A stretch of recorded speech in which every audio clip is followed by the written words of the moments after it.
السلام علیکم ورحمت الله وبرکاته. څنګه د خپلې مېرمنې زړه لاسته راوړلی شو؟ که دا ستاسو لومړی راتګ وي زموږ چینل سبسکرایب کړئ او ورسره په خوا کې د ګنټۍ نښان کېکاږئ او دا ویډیو نورو مسلمانانو ته هم شیر کړئ. په دغه ویډیو کې مو هغه څه راوړي دي یو خاوند کولای شي د خپلې مېرمنې زړه لاسته راوړي او له ځانه څخه یې خوشحاله کړي. کور ته د داخلېدو په وخت کې سلام ویل.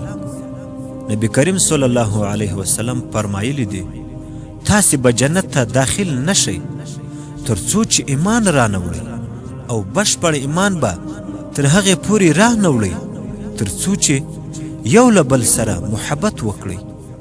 آیا زه تاسې ته داسې شی ونه ښایم کله چې هغه ترسره کړئ یو له بل سره به محبت وکړئ نو پخپلو منځو کې سلام سره ووایاست.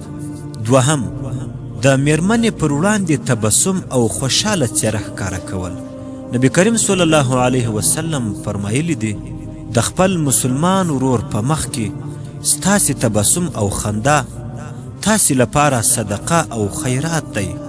نو آیا د خپلې میرمنې په مخ کې به څرنګه خندا صدقه نه شمیرل کیږي؟ دریم، کور ته د داخلېدو په وخت کې خوله خوشبویه کول. حضرت عایشه رضی الله تعالی عنها فرمایي نبی کریم صلی الله علیه وسلم چې به کور ته داخل شو لومړی به یې مسواک واهه. څلورم، په یوه ځانګړي نوم سره میرمنې ته غږ کول. رسول الله صلی الله علیه وسلم به حضرت عایشه رضی الله تعالی عنها ته په عایش سره غږ کول. پنځم، کله چې د ستاینې وړ کار وکړي نو ستاین او صفت یې وکړه. نبی کریم صلی الله علیه وسلم فرمایلی دي چا چې د خلکو شکر ادا نه کړ نو هغه د الله جل جلاله شکر ادا نه کړ. شپږم، خپلې میرمنې ته په سنت طریقه ځان ښایسته کول. حضرت ابن عباس رضی الله تعالی عنهما فرمایلی دي زه دا خوښوم چې خپلې میرمنې ته ځان ښایسته کړم لکه څرنګه چې د هغې سینګار او ښایست خوښوم. اووم، کله ناکله خپلې میرمنې ته یو څیز په تحفه ډالۍ کې ورکوئ. افضل الانبیا صلی الله علیه وسلم فرمایلی دي ډالۍ سره ورکوئ مینه او محبت به مو سره زیات شي. اتم، د کور په کارونو کې له میرمنې سره مرسته کول.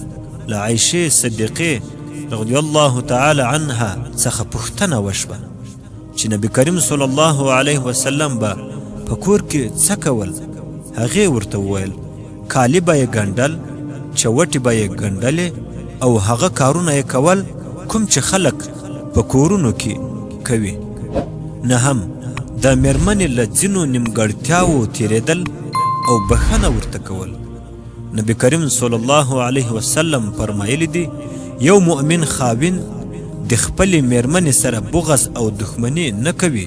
که یو عادت یې بد ګڼي خو نور ډېر عادتونه به یې ښه وي.